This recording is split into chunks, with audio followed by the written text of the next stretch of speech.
오늘도 사연살롱을 찾아주셔서 감사합니다. 오랜 투병 끝에 사랑하는 남편을 떠나보내고 홀로 캐나다에 살고 있는 30대 여성이에요. 가끔 한국이 그리워서 사연 채널을 통해 다른 분들의 이야기를 들으며 공감하다 제 사연도 적어봅니다. 1998년 대한민국은 IMF로 인해 혼란스러웠어요. 자동차 부품 공장을 운영하시던 저희 아버지께서도 그 후폭풍을 피해가지 못하셨죠. 공장에는 항상 채권자들로 가득했고 집안 곳곳에 빨간 딱지가 붙었죠. 부족함 없이 자란 제 인생에도 먹구름이 드리워졌고요. 얼마 지나지 않아 결국 아버지 회사는 부도 처리가 됐어요. 하루아침에 우리 네 식구는 단칸방을 전전하게 되었고 이렇게는 살 수 없다 생각하신 아버지께서는 한국에 있는 모든 삶을 정리하고 캐나다 이민을 결정하셨어요. 당시 초등학교 5학년이던 저에게는 그 어떤 결정권도 없었어요. 너무 어렸고 상황이 급박했으니까요. 그렇게 전 부모님과 함께 한국을 떠나 캐나다 토론토에 정착하게 되었어요. 사실 토론토에서의 삶도 한국과 다르진 않았어요. 영어를 전혀 못하시던 저희 부모님들이 할 수 있는 일이라곤 한국인들이 운영하는 업체의 청소나 식당 잡일 정도가 전부였거든요. 외국 나가면 한국인을 조심하라고 하죠. 전 어린 나이였음에도 그 말을 절실히 느낄 만큼 더러운 꼴을 많이 봤어요. 일한 만큼 돈을 제대로 안 주는 건 물론 심심하면 폭언까지 일삼았거든요. 그런 치욕적인 일까지 당하면서도 부모님께서는 저와 동생을 키우시느라 정말 악착같이 일하셨어요. 하지만 이민 첫 해 캐나다에서의 1년은 정말 악몽 같은 나날들이었죠. 갑작스럽게 오게 된 이민이라 영어도 제대로 못하는 동양인 여자아이는 그들에게 놀림감이 되기 일쑤였고 작은 눈에 노란 피부라는 이유로 인종차별까지 당해야 했거든요. 학교에서 백인 아이들은 저를 옐로우 몽키라 부르면 놀려댔고 심한 애들은 침까지 뱉기도 했어요. 그럴수록 저는 인종차별이나 하는 그런 인간들에게 지지 않으려 더 악착같이 노력했고요. 늘 학교에서 높은 성적으로 그들의 콧대를 눌러주곤 했는데 그런 모습에 하나 둘씩 친구들도 생기더라고요. 그러다 저도 그들의 커뮤니티 안으로 들어가게 되었죠. 그렇게 이민 생활이 7년이나 흘렀고 부모님께서는 그동안 모은 돈으로 작은 식료품점을 오픈하게 되셨어요. 처음엔 손님은커녕 파리만 날리다 가게를 접어야 하는 게 아닌가 싶어 걱정도 많았죠. 인생사 어떻게 될지 모른다고 했나요? 전라도 손맛을 타고난 어머니께서 한국 반찬을 만들어 팔기 시작한 게 대박이 나면서 저희 집 살림도 점점 나아지기 시작했어요. 한국에서의 삶도 점점 희미해져 갔죠. 대학 졸업을 앞둔 4학년 시절 저는 누구나 들어가고 싶어하는 글로벌 무역회사에서 인턴십을 할 기회를 얻게 됐어요. 그리고 그곳에서 제 운명의 상대를 만나게 되었고요. 회사에서는 한국어를 할 수 있다는 이유로 제게 한국에서 파견온 주재원의 가이드 및 통역 업무를 맡겼어요. 사실 반복되는 무료한 업무만 하던 저로서는 흥미로운 일이 아닐 수 없었죠. 처음 맡아보는 제대로 된 일이다 보니 긴장이 되기도 하고 어떤 분을 만나게 될지 설레기도 했죠. 그렇게 전 피켓을 들고 공항 입국장에서 주재원을 기다리고 있었어요. 저기 혹시 엘사에서 나으신 분 맞나요? 사실 주재원이라고 해서 어느 정도 나이도 있는 분이 오시는 줄 알았죠. 한국에서 파견 온 서민석입니다. 잘 부탁드립니다. 저는 그를 보고 놀라지 않을 수 없었어요. 제 예상과는 달리 그는 저와 비슷한 또래의 젊은 남성이었거든요. 그는 많이 긴장했는지 겨우 인턴인 저에게 90도로 인사를 하더라고요. 그런 모습이 순박해 보이기도 하고 귀엽기도 했죠. 그런데 순박한 모습과는 달리 스펙이 어마어마하더라고요. 서울대 출신의 28살이라는 어린 나이에 캐나다 주재원까지. 사실 저와 비교하면 상대도 안 되는 능력자였지만 첫 만남부터 겸손한 그의 모습에 같이 일하기에 까다롭지 않겠다 생각했어요. 회사에서는 그에게 캐나다 적응을 위해 2주간의 휴가를 주었고, 언격결에 그의 가이드를 맡은 저도 2주간의 휴가를 받고 그의 적응을 돕게 되었어요.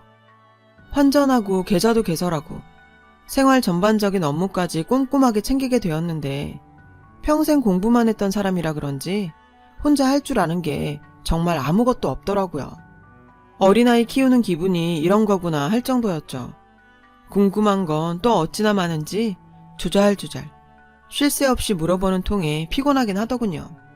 그래도 오랜만에 가족이 아닌 한국 사람과 한국어로 대화할 수 있어서 신기하고 재미있었어요. 아, 제가 말이 좀 많았죠. 어제 처음 만났는데도 스텔라 씨가 편했나 봐요. 그는 제가 편해서 그날따라 말을 많이 했다고 했지만 제가 보기엔 그냥 말이 많은 사람 같았어요. 문자로도 조잘조잘, 전화로도 조잘조잘, 대화가 끊이지 않게 떠들어댄 덕에 우린 빠른 시간 내에 친해질 수 있었죠. 그렇게 2주간의 휴가도 막바지에 다다랐고 업무 준비에 바쁘던 그는 제게 한 가지 부탁을 했죠. 스텔라, 나이아가라 폭포에 가보고 싶어요. 세계 3대 폭포를 보는 게 내 버킷리스트거든요. 재작년엔 브라질에 가서 이거스 폭포를 봤는데 정말 좋더라고요. 생각해보니 챙길 게 많아서 주변 관광지를 거의 둘러보지 못했더라고요. 그래서 그 길로 바로 나이아가라 폭포를 보러 출발했죠. 차로 2시간 정도 가는 동안에도 그는 세계 3대 폭포에 대한 일장 연설을 하더라고요. 그 모습을 보고 있자니 이런 사람과 함께 있으면 정말 심심하지는 않겠다 싶더군요. 2주간의 휴가를 마치고 회사에서 만난 그는 이전과는 전혀 다른 모습이었어요. 늘 조잘조잘거리며 한없이 가벼운 줄 알았는데 자기 일에서만큼은 철두철미한 리더의 모습이었거든요. 그와 일하면서 배울 게 참 많은 사람이란 생각이 들었어요. 그런데 퇴근만 하면 또다시 순박하고 말 많은 20대 청년으로 돌아오지 뭐예요. 어느 장단에 맞춰야 할지 감이 안 오더라고요. 그렇게 시간은 흘러 전 6개월간의 인턴십을 끝내게 되었어요. 제 마지막 출근 날 그는 작은 펜던트 목걸이와 함께 손편지를 건네주며 말했어요. 스텔라, 계속 연락해도 되죠? 캐나다에서 친구는 스텔라 뿐이거든요.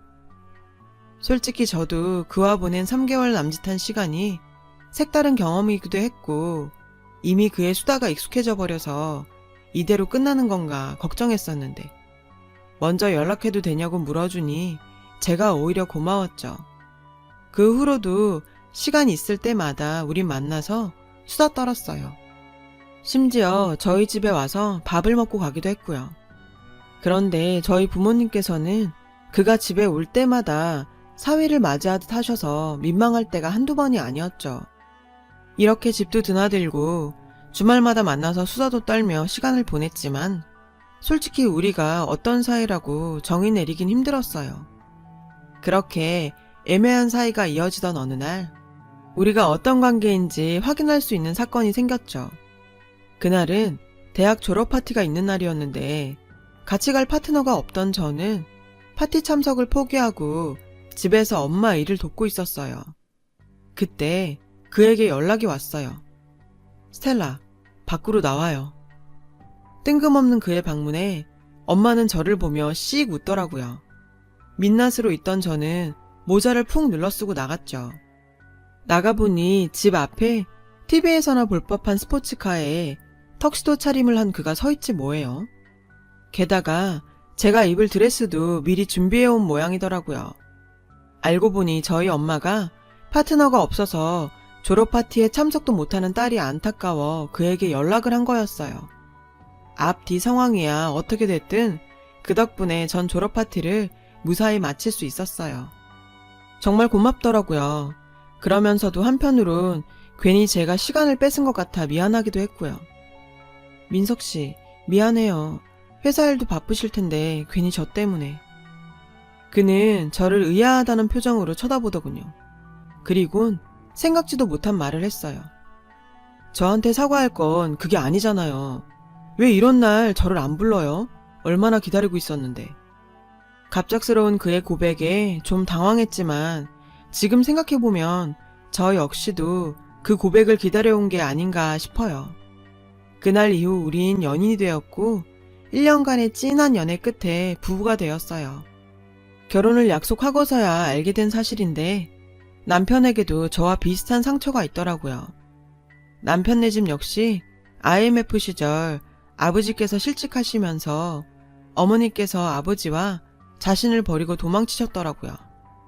그날 이후 어머니를 한 번도 본 적이 없대요. 그런 상처를 감추기 위해 남편은 애써 더 밝은 척하며 살아왔던 거고요. 남편의 비밀을 알고 나니 수다를 떠는 모습조차 짠해 보였어요. 결혼식은 시아버지와 가족 몇 분만 캐나다로 초대해서 조촐하게 치렀어요. 가족들의 축복을 받으면서요. 그렇게 우리의 결혼 생활은 시작됐죠. 흔히 남자는 연애할 때랑 결혼 후의 모습이 달라진다는 말들이 많은데 저희 남편은 결혼 후에도 한결같이 해맑은 수다쟁이였어요. 그런 모습에 행복한 나날을 보내고 있었죠. 하지만 인생사가 모두 뜻하는 대로 이루어지지 않는다고 얼마 뒤 남편의 주재원 기간이 끝나면서 우린 한국으로 돌아가야 하는 상황이 됐어요. 결혼식 때문에 한국에 잠깐 방문하긴 했지만 떠나온 지 16년이나 된 한국에서 친구도 가족도 없이 살 생각을 하니 막막하더군요. 그래도 제 옆에는 언제나 제 편이 되어주는 남편이 있었기에 한국에서의 새 삶을 시작할 수 있었어요. 16년 만에 다시 온 한국은 완전히 달라져 있었고 적응하는 데 시간이 걸렸지만 제가 캐나다로 이민을 갔을 때만큼 힘들지는 않았어요. 남편도 본사로 복귀하면서 승진도 하고 이전보다 훨씬 바빠지면서 정신없이 6개월이 지나가던 어느 날 빨래를 하려고 보니 글쎄 남편 와이셔츠에 피가 묻어 있는 거예요. 남편한테 물어봤더니 회사에서 코피가 좀 났다고 별일 아니라고 하더군요. 안 그래도 한국으로 돌아온 후에 유독 피곤해하고 안색도 안 좋아진 것 같아 걱정하고 있었는데 말이에요. 그때까지만 해도 그냥 피곤해서 그런 거겠지. 기력 보충에 좋은 음식을 해 먹여야겠다고 생각했을 뿐 대수롭지 않게 여겼어요. 하지만 남편의 몸에 이상이 생겼다는 걸 깨닫는 데는 그리 오랜 시간이 걸리지 않았죠. 처음엔 셔츠에 조금씩 묻어있던 피가 셔츠가 벌겋게 젖을 정도가 되더니 평소 퇴근 후에도 1시간씩은 떠들고 자던 남편이 집에 돌아오자마자 골아 떨어지지 뭐예요. 아침에 잘 일어나지도 못했는데 정말 이러다 큰일 나겠다 싶어 대학병원에 가서 정밀검사를 받았죠. 일주일 뒤 우리 부부의 인생이 송두리째 흔들리는 소식을 듣게 되었어요. 가담상기입니다. 하루빨리 치료를 진행하셔야 합니다. 하늘이 무너지는 것 같았어요. 너무 놀라니 눈물조차 안 나오더라고요. 평생 술, 담배는 입에도 안 대던 사람이 간암이라니. 무엇보다 항상 긍정적이던 남편조차 암 진단에 할 말을 잃더군요. 그런 남편의 모습에 어떤 위로도 해줄 수가 없었어요. 병원에서 나오는데 남편이 제 손을 꼭 잡으며 말하더군요. 미안해 자기야. 아픈 건 본인이면서 뭐가 미안한 건지.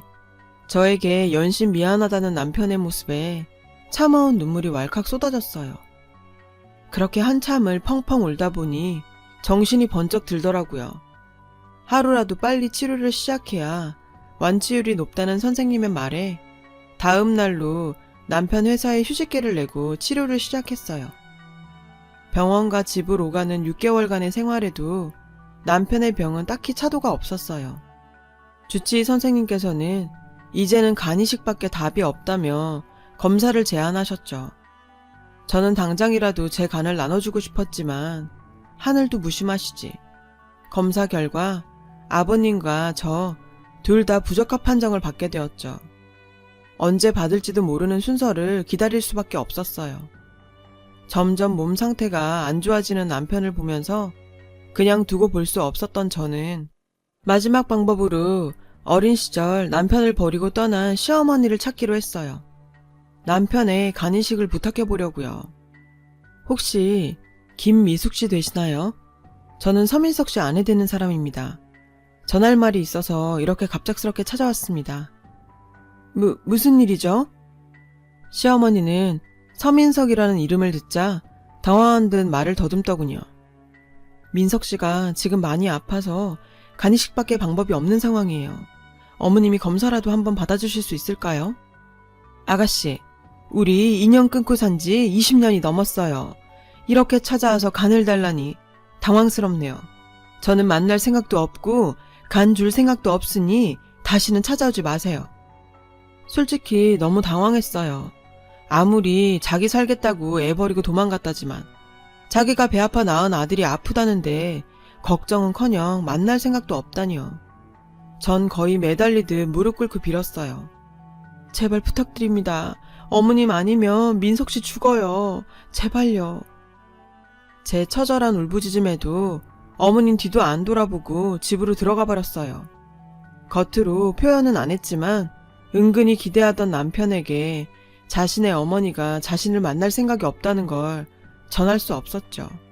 그래서 저는 거짓말을 하기로 했어요. 아무리 찾아봐도 찾을 수가 없더라. 세월이 20년인데 왜 안 그렇겠어? 곧 우리 순서가 올 거야. 그러니까 조금만 버티고 기다려보자, 민석씨.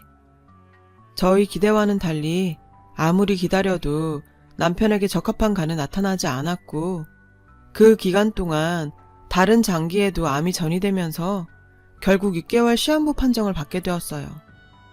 그리고 일주일쯤 흘렀을까요? 시어머니께서 병원으로 찾아오셨어요. 민석아. 시어머니는 남편을 붙잡고 눈물을 뚝뚝 흘리셨어요. 남편은 아무것도 모른 채 20년 만에 만난 자신의 어머니를 보고는 10살 아이처럼 물었는데 이렇게라도 만나게 된 게 다행이라고 생각했어요. 그날 이후 시어머니는 거의 매일 병원에 남편을 보러 오셨어요. 제가 그렇게 무릎 꿇고 애원할 때는 한 번을 안 오시더니 그런 모습을 보고 있자니 왜 더 일찍 오지 못했는지 어머니가 야속하게만 느껴지더군요. 그러던 어느 날 시어머니는 저를 부르시더니 이상한 제안을 하셨어요. 얘야, 네가 고생이 많다. 전에 네가 찾아왔을 땐 너무 당황하고 경황이 없어서 빨리 찾아오지 못했다. 다름이 아니라 내가 같은 여자로서 하는 말인데 차라리 지금 법적으로만 이혼을 해두는 게 네가 앞으로 살기 편하지 않겠니? 어머님, 도대체 그게 무슨 말씀이세요? 제가 민석 씨랑 왜 이혼을 해요? 그런 소리 하실 거면 다신 오지 마세요. 얘야, 다 널 위해 하는 소리다. 너도 살다 보면 사별이라는 족쇄가 얼마나 무서운 건지 알게 될 거야. 잘 생각해보렴. 뜬금없는 소리를 하는 시어머니에 전 버럭 소리를 질렀어요. 그때까진 왜 그런 말을 했는지 생각조차 못했죠. 병원에서는 더 이상 병원 치료는 의미가 없다며 가족들과 시간을 보내라더군요. 그렇게 남편은 집에서 요양을 시작했고 병원에서 돌아온 첫날 제게 이혼을 고했습니다. 우리 이혼하자. 남편의 한마디에 저는 얼어붙을 수밖에 없었죠. 어머니랑 얘기하는 거 들었어. 뜬금없긴 하지만 나 때문에 당신이 이렇게 고생하는데 죽고 나서도 내가 당신의 족쇄가 되는 건 싫어. 이게 내 마지막 소원이야. 부탁해. 남편은 제 앞길에 족쇄가 되기 싫다며 이혼 서류를 내밀었고 그의 마지막 소원을 거절할 수가 없더군요. 그렇게 법적으로 이혼한 우리는 마지막 여행을 계획했어요. 남편이 죽기 전에 3대 폭포 버킷리스트를 꼭 이루고 싶다고 부탁했거든요. 저는 마지막으로 빅토리아 폭포를 보여주고 싶었어요. 주치 선생님께서 우려를 하셨지만 결국 여러 가지 주의사항을 알려주시며 여행을 허락해 주셨어요. 그렇게 잠비아로 떠난 6박 7일의 여행은 저희 부부의 마지막 추억이 되었죠. 여행을 다녀오고 얼마 지나지 않아 남편은 제 품 안에서 하늘나라로 떠났습니다. 아버님과 함께 남편의 장례식장을 지키고 있는데 시어머니께서 오셨어요. 당신이 여길 왜? 당장 나가! 시어머니가 남편 병원에 찾는 것도 못마땅하게 생각하셨던 아버님은 장례식장에 나타난 시어머니를 향해 소리치셨어요. 어머, 당신은 여전하네요. 그렇게 소리나 지르고. 내가 내 아들 장례식장 오는데 뭐가 이상해요? 너야말로 여전하네. 다른 남자랑 만나서 지 아들 버리고 도망간 여자가 어디서 내 아들 이름을 네 그 더러운 입에 올려? 장례식장에 사람들이 웅성웅성대기 시작했고 시어머니는 약간 당황한 기색이었어요. 아직도 그 소리예요? 자기가 능력 없는 걸 탓해야지 누굴 탓해? 당신이 능력이 있었으면 그랬겠어요? 암튼 나는 왔다 간 겁니다. 민석이 재산 상속할 때 연락 주세요. 재산 상속이라니? 뜬금없이 남편의 재산 상속을 할 때 연락을 달라는 시어머니의 말에 지금까지의 퍼즐이 맞춰지는 것 같았어요. 당신이 뭔데 민석이 재산을 상속받아? 어머, 당신 모르나 보네. 민석이 지처랑 법적으로 남남이야. 애도 없고. 그러면 당연히 상속은 친모인 내가 50% 받는 거지. 몰랐어? 이제 와서 친모 타령하면서 재산 상속을 말하는 그 여자의 모습에 장례식장의 모든 이가 할 말을 잃어버렸어요. 이러려고 저한테 남편이랑 이혼하라고 했어요? 제 앞날 타령하면서요? 당신이 사람이에요? 간이식 검사 좀 받아달라고 제가 무릎 꿇고 빌 때는 이제 남남이라고 만나기도 싫다고 하신 분이 남편이 돈 좀 있다니까 그게 탐났어요? 너 지금 무슨 소리를 하는 거니? 내가 내 배 아파 낳은 아들이야. 내가 너보다 민석이를 더 위하지 않겠니? 그리고 법적으로도 그런 건데 어쩌겠니? 뻔뻔하게도 본인이 친모라며 법 타령을 하며 자신의 상속권을 주장하더군요. 법? 좋아. 법적으로 해봐. 당신 절대로 내 남편 돈에 손끝 하나 못 대. 얘 봐라. 당신? 내가 너 그럴 줄 알고 여기 변호사님도 모셔왔다. 그 여자는 변호사까지 데리고 와서 여차하면 법정 싸움까지 갈 기세였고 전 더 이상 그 꼴을 두고 볼 수 없었어요. 당신 단단히 착각하는 것 같은데 당신 아들 서울대 출신이에요. 아무 생각 없이 나한테 이혼해달라고 했을 것 같아요? 당신이 뭘 노력했는지 알겠는데 이혼 도장 찍기 전에 아버님께 말씀드리고 남편 재산 전부 명의 이전 끝냈어요. 당신이 가져갈 돈 한 푼도 없다고요. 제 말이 끝나자마자 그 여자는 당황한 듯 변호사를 쳐다봤고 변호사는 고개를 가로저었죠. 자신에게 상속분이 하나도 없다는 걸 알게 되자 망연자실한 표정으로 멍하니 서 있더군요. 그 장면을 모두 지켜본 조문객들은 그 여자를 비난하기 시작했어요. 시어머니는 얼굴이 벌겋게 달아올라 어쩔 줄 몰라 하더니 꽁지가 빠지게 장례식장을 빠져나가더군요. 그 추악한 뒷모습을 보니 낳았다고 다 부모 자격이 있는 건 아닌 것 같았어요. 남편의 장례를 마치고 저는 다시 캐나다로 돌아왔어요. 남편이 떠난 지 벌써 2년이 지났네요. 다들 시간이 해결해준다고 말하는데 언제쯤 저는 괜찮아질 수 있을까요? 오늘따라 남편의 수다가 사무치게 그립네요. 부디 그곳에서는 아프지 말고 친구들과 수다도 떨며 행복하게 지내길 바랄 뿐입니다. 제 이야기를 들어주신 모든 분들 항상 건강하시고 행복하시길 바랍니다.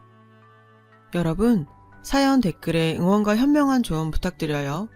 좋아요와 구독은 저에게 큰 힘이 됩니다. 오늘도 좋은 일 가득하세요.